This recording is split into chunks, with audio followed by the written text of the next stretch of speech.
jadi penjaga toko dengan sepan di atas lutut.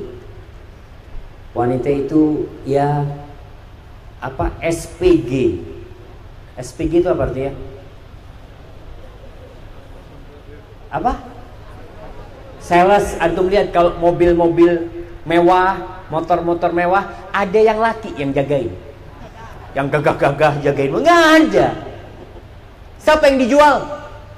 Perempuan yang dijual di sana. Memang ditaruh di sana. Anda pernah melihat iklan besar, iklannya kulkas. Ada apa perempuan di sana? Dipegang sama perempuan dengan separuh auratnya tersingkap. Karena lelaki kalau ngelihat kulkas apa perempuan? Nggak usah, kulkasnya.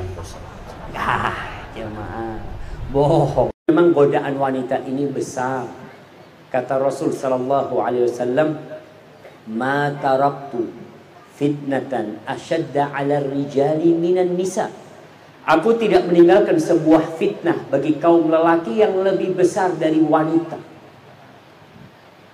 Makanya orang-orang kafir itu mengatakan kalau ingin mengalahkan umat Islam dua: lepas jilbab wanita, tutup dengannya Al-Quranul Karim. Selesai. Dan itu terjadi. Antum Israel tahun 67 atau 65, perang Israel itu. Sebelum Israel menang, itu sudah dirusak dulu negeri-negeri Islam. Maka bagaimana cara supaya kita terjaga dari fitnah wanita? Yang pertama, tundukkan pandangan. Karena kunci fitnah itu mata. Yang lelaki disuruh menundukkan pandangan, yang wanita disuruh menutup aurat. Ustaz, gimana ana nundukkan pandangan? Ke bawah tambah terbuka. Kadang kalah kan. Jadi memang ke bawah tambah terbuka nih. Ya, palingkan pandangan. Artinya tahan pandangan itu. Wa qul lil mu'minin yaghuddu min absarihim wa yahfadhu furujahum. Kalau pandangan terjaga, insyaallah kemaluan terjaga. Kemudian yang kedua, segera menikah. Di Lampung ini, Ustaz, pasarannya berapa kalau menikah? Nah, berapa nih, Ustaz? Mahal. Antum berapa waktu itu nikah? Iya, pasarannya berapa jemaah? Berapa? 160 juta. Bener. Kalau gitu ke Jawa aja, bismillah. 1 juta dapat. Nah, jemaah. Masya Allah, bener 60 juta di sini. Allahu Akbar. Alhamdulillah, anda nggak dapat orang Lampung. Mahal jemaah. Masya Allah, Masya Allah. Tapi nggak apa-apa, itu kan tergantung. Di sini lebih murah daripada di Arab. Di Arab tuh, Masya Allah, mahar itu yang pertengahan itu 80.000 real. 80.000 real itu kali 3 aja sudah berapa? Ya 250 jutaan. Makanya banyak perjaka tua dan banyak gadis tua. Karena mahar-mahar. Makanya memang kenapa disuruh kita segera menikah. Dan wanita yang paling berkah itu wanita yang sedikit biayanya. Jadi antum kalau lihat wanita ini banyak biayanya, kadang-kadang rumah tangganya gak harmonis. Apa penyebabnya? Si suami selalu ingat sama istrinya, kau itu yang benar ngurusin suami, aku bayar mahal sama kau itu. Tapi kalau murah, si istri ngomong, bang jangan minta pelayanan lebih lah bang. Berapa sih abang kasih anak? Jadi oh iya, jadi insya Allah bisa harmonis tuh jemaah. Tapi kalau udah biayanya mahal, Allahu Akbar. Maka antum tundukkan pandangan. Kemudian segera menikah, jangan suka sendirian. Kalau sendirian itu pikiran macam-macam. Kalau berkaitan dengan pacaran, di negeri kita ini ada sebuah pemahaman yang salah kaprah.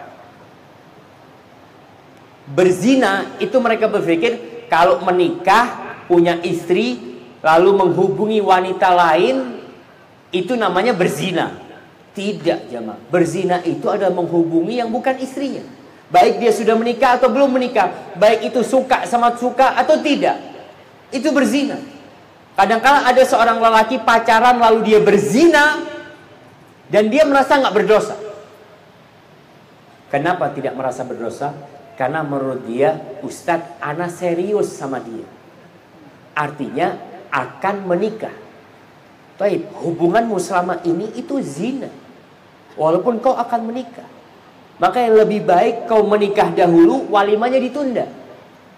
Artinya kan ada orang mungkin yang mahal itu bukan pernikahannya, tapi walimahnya. Ketika walimahnya yang mahal, nikahin. Pak, nikahkan anak sama fulan, walimahnya tahun depan. Aku akan cari duit. Tapi sudah jadi istri dan sudah halal, maka nggak apa-apa. Hadza wallahu a'lam bissawab. Nah, Pak Ustadz, bagaimana cara menyuruh anak yang susah untuk diajak sholat? Kadang menurut, kadang menolak, walaupun sudah dirayu dengan lembut hingga kadang kasar. Jamaah, berkaitan dengan hijrah. Ada orang tua yang baru sadar ketika anaknya sudah besar. Akhirnya anaknya susah diluruskan. Rasulullah SAW memerintahkan kepada orang tua agar mengajarin anaknya sholat mulai umur 7 tahun. Beliau mengatakan, muru auladakum bisalah di sab'in. Suruh anak kalian sholat mulai umur 7 tahun. Suruh, perintah. Nah, sholat. Wadribuhum alaiha li ashrin. Umur 10 tahun gak sholat, dipecut. Yang terjadi kadangkala anaknya sudah 10 tahun baru disuruh sholat. Sehingga udah telat nih. Orang tua punya dosa tuh. Memang tuh anak belum balik. Kalau memang belum balik, dia belum wajib sholat. Tapi yang wajib nyuruh sholat siapa? Orang tuanya. Sehingga anak itu kalau nggak sholat, yang salah orang tuanya. Sebelum umur 7 tahun, anak itu tidak disuruh. Karena anak belum paham dengan perintah. Kecuali sedikit yang paham. Apa yang harus dilakukan? Diajak sholat. Diajak. Nak, sini nak, berdiri sini nak. Dan kalau anak laki, bapak bawa tuh anaknya ke masjid. Bawa ke masjid. Ustaz, kalau di masjid Ustaz ganggu orang. Oke, jangan di masjid. Kau sholat ke masjid, pulang sholat sunnahnya di rumah. Sunnahnya sholat lebih afdal, sholat sunnah itu di mana? Di rumah. Supaya kita juga nggak ria, nggak dilihat orang, dan kita bisa mengajarkan kepada anak kita. Apa penyebabnya? Salah satu yang menjadi alasan sholat sunnah di rumah itu, perempuan itu bapak-bapak ada libur sholatnya. Ketika dia libur sholat, anaknya itu malas disuruh sholat. Anak punya anak, Masya Allah. Kalau ibunya nggak sholat, dia malas sholat. Tapi kalau ibunya sholat, dia mau nggak mau ikut. Bagaimana kalau ibunya nggak sholat, bapaknya sholatnya di masjid terus? Maka sunnahnya di rumah. Sehingga anaknya diajak, yuk nak sholat di sebelah abahnya sholat. Dan terus bersabar orang tua. Masya Allah. Bapak-bapak yang tanya ini, kayaknya bapak dulu juga kayak gitu ketika kecil. Nah, anak kadang-kala kalau ngelihat anak-anak marah, anak ditegur sama bibi anak. Syafiq sini. Tuh, kau dulu lebih nakal dari itu. Jadi jangan marah-marah sama anakmu. Ya supaya kita sadar, itu ujian buat orang tua anak-anak. Ya bismillah bagaimana mengajak anak kepada kebaikan. Dan orang tua tolong, jangan terlalu berat kepada dunia dan sama akhirat tidak memikirkan. Banyak orang tua kalau untuk sekolah anaknya, Masya Allah. Anaknya sekolah, kuliah umpamanya. Dia yang ditanya, nak gimana pelajaranmu? Gimana usahamu? Gimana nilaimu? Nggak pernah ditanya, nak gimana sholatmu? Orang tua kalau telepon sama anaknya yang kuliah, yang pertama ditanya, nak kau sholat enggak nak? Ada orang tua Masya Allah yang perhatian sama anaknya. Anaknya kuliah di Bandung, dia di Jakarta. Itu ibunya tiap subuh telepon anaknya. Dia telepon anaknya, mau bangunkan anaknya untuk sholat subuh. Kalau anaknya nggak ngangkat, dia telepon satpam di tempat kos-kosannya. Dia ngomong, aku jauh dari anakku, tapi anakku tanggung jawabku. Gimana kalau anakku nggak sholat? Yang pertama dihisap pada hari kiamat tuh sholatnya nanti. Bukan nilai IP-nya berapa dia, enggak. Maka tuh ibu telepon satpamnya, tolong dibangunkan kamar sekian. Itu anak saya, dibangunin. Maka orang tua jangan pernah putus asa untuk mengajak anaknya sholat dari kecil sampai anak itu dewasa. Walaupun anak itu sudah menikah, orang tua jangan berbicara sudah selesai hubunganku. Enggak, kau tetap bapaknya, kau tetap ibunya, kau tetap berusaha untuk menjaga dia dari api neraka. Hadza wallahu a'lam bissawab. Ustaz, bagaimana menghilangkan keraguan karena kita tidak yakin taubat kita diampuni atau tidak? Subhanallah. Jemaah, Allah itu hanya menerima dari orang-orang yang bertakwa. Innama yataqabbalullahu minal muttaqin. Terus bagaimana kita tobat? Kita ragu tobat kita diterima. Antum harus berada di antara dua kondisi. Kondisi berharap dan kondisi cemas. Artinya orang yang harap-harap cemas ini akan terus memperbaiki diri. Iya, Allah menceritakan tentang orang-orang yang banyak berbuat amal kebajikan. Allah mengatakan wa yu'tuna ma ataw wa qulubuhum wajilah annahum ila rabbihim raji'un. Orang itu terus berbuat kebaikan, dia sholat, dia zakat, dia puasa, tapi takut amalannya nggak diterima. Iya.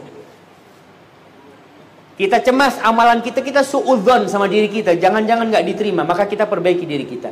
Tapi kita tetap husnudzon sama Allah. Kita husnudzon sama Allah. Allah itu Maha Pengampun, tapi kita takut memang kita tidak pantas diampuni sama Allah. Sehingga antum terus memperbaiki diri antum dan antum mohon kepada Allah. Nabi Ibrahim alaihissalam ketika bangun Ka'bah, yang dibangun Ka'bah bersama siapa membangun? Bersama Nabi Ismail. Apa doanya Nabi Ibrahim? Apakah Nabi Ibrahim merasa, oh insya Allah diterima amalku? Tidak. Dia mengatakan, Rabbana taqabbal minna. Ya Allah, terimalah dari kami ya Allah. Maka terus berdoa. Antum jangan GR dengan amal soleh dan ujub, tapi terus memohon kepada Allah, semoga Allah mengampuni dosa-dosa kita semua. Hadza wallahu a'lam bissawab. Ustaz, berikan kami nasihat yang terbaik agar menjadi pegawai negeri sipil yang diberkahi. Masya Allah. Iya. Kita bicara PNS nih. Kenapa banyak orang suka jadi PNS? Karena ada jaminan masa pensiun.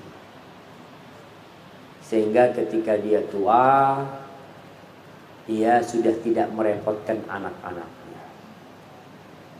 Jamaah rahimakumullah, ingat PNS ini punya amanah yang besar. Karena dia memiliki tanggung jawab kepada semua rakyat sebenarnya. Yang gaji dia itu bukan pemerintah, tapi rakyat sebenarnya yang gaji mereka. Pemerintah ini sebenarnya dari rakyat juga semua. Maka sebagai pegawai negeri sipil, yang pertama antum harus luruskan niat bahwa saya cari rizki bukan untuk memperkaya diri, tapi cari rizki untuk membangun rumah di surga ilahi. Antum cari rizki, ya Allah mudah-mudahan yang aku ambil ini halal. Kemudian yang kedua, mungkin sebagian PNS tidak korupsi uang, tapi korupsi waktu. Saya berjumpa dengan pejabat-pejabat bukan di sini ya, di Arab sana.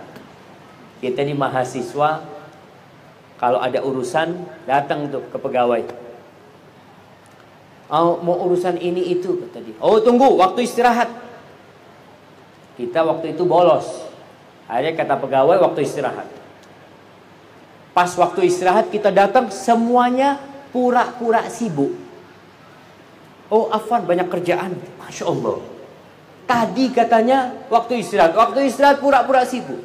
Ada tuh pegawai negeri yang seperti hati-hati, jangan korupsi waktu.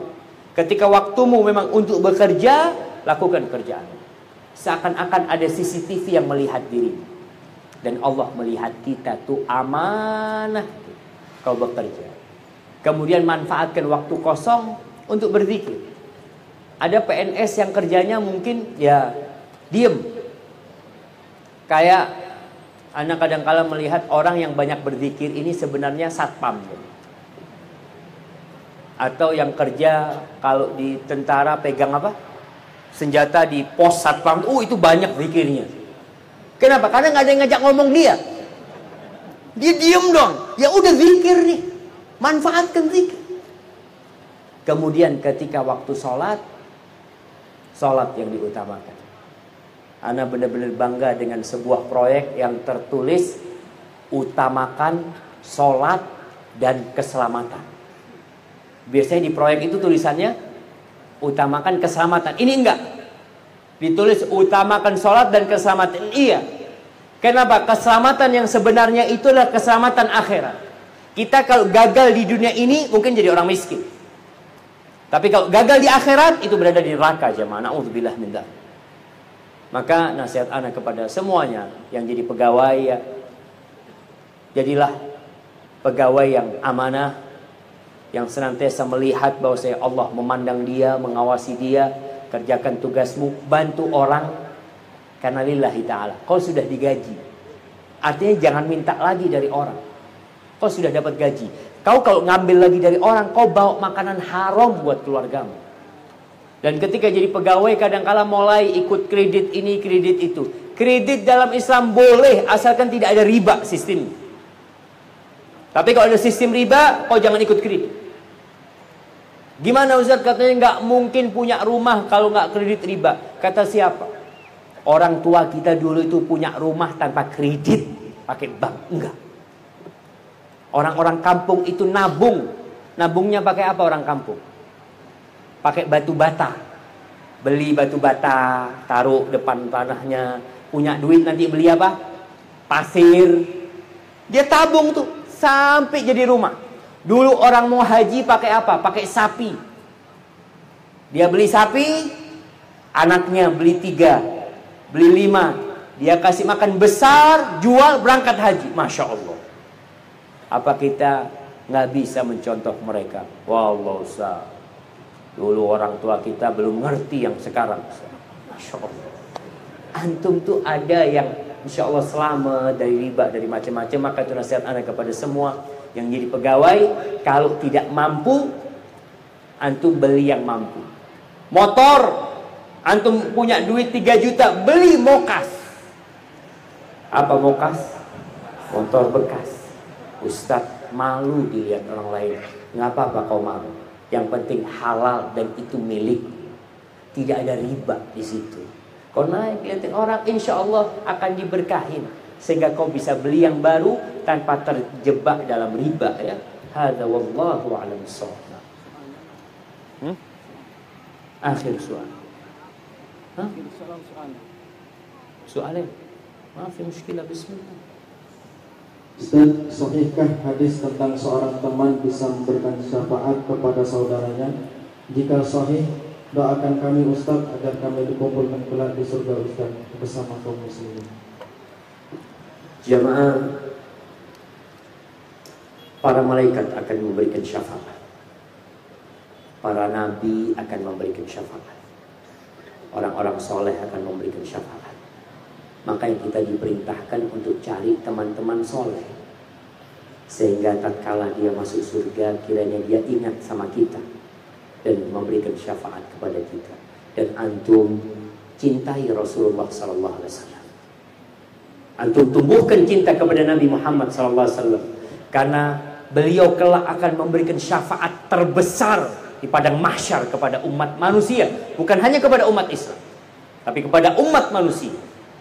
Dan orang-orang yang suka bersalawat kepada Nabi, orang-orang yang menghidupkan sunnah-sunnah Nabi SAW, dan orang-orang yang senantiasa mengajak orang lain untuk menjaga sunnah Nabi SAW, yang menjawab azan, kemudian dia bersalawat buat Nabi, insya Allah dia akan mendapatkan salawat. Maka antum cari teman-teman baik. Antum duduk di majelis ilmu, sehingga kelak nggak usah dipinta. Artinya antum nggak perlu minta syafaat sama fulan, nggak perlu. Kenapa? Innamal mu'minuna ikhwah. Insya Allah dia ingat sama antum. Ketika antum orang baik, Allah yang akan bikin dia ingat. Nanti ada orang-orang yang masuk ke dalam surga, dia bertanya kepada Allah, ya Allah, kemana fulan? Dulu dia datang di majlis taklim sama kita. Kemana fulan? Dulu sholat bersama kita. Kemana ya Allah? Lalu Allah katakan dia di neraka, ya Allah selamatkan fulan, dikeluarkan dari api neraka dengan syafaat mereka.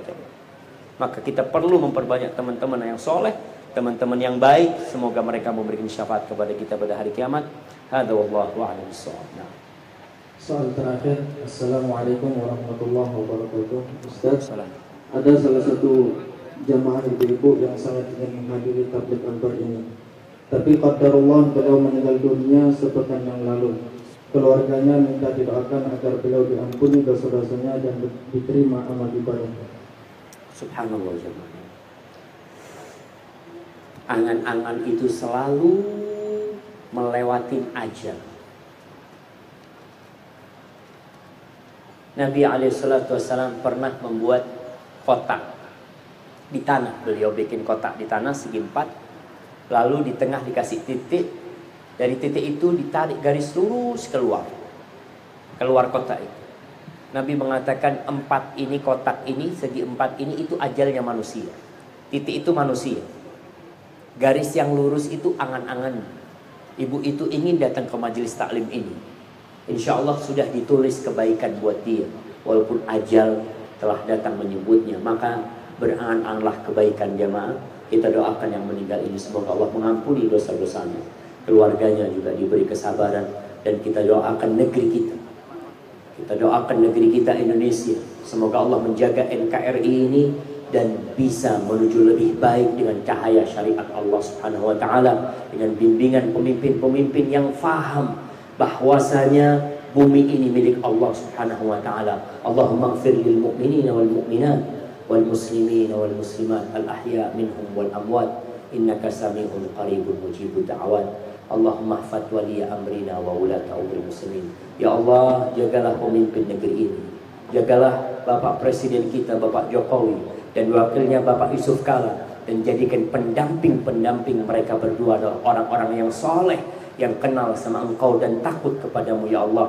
Dan berikan perbaikan kepada anak-anak muda negeri ini, dan semoga mereka bisa menegakkan apa yang Kau inginkan untuk tegak di negeri ini ya Rabbal Alamin. Rabbana atina fid dunya hasanah wa fil akhirati hasanah wa qina adzabannar. Subhana rabbika rabbil izzati amma yasifun wa salamun alal mursalin walhamdulillahi rabbil alamin.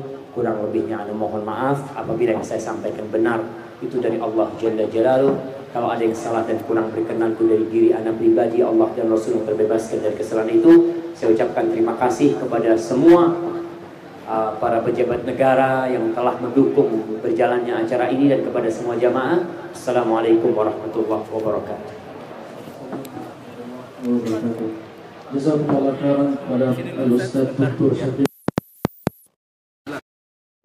Kita bisa mengambil faedah dan ilmu yang sangat bermanfaat ini dan bisa kita aplikasikan di dalam kehidupan kita, sehingga kita menjadi hamba yang soleh, hamba yang bertakwa kepada Allah Subhanahu wa taala. Amin ya rabbal alamin.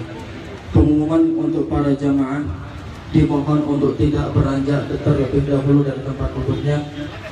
Mohon beri jalan dan ruang untuk para tamu dan ustadz menuju kendaraannya.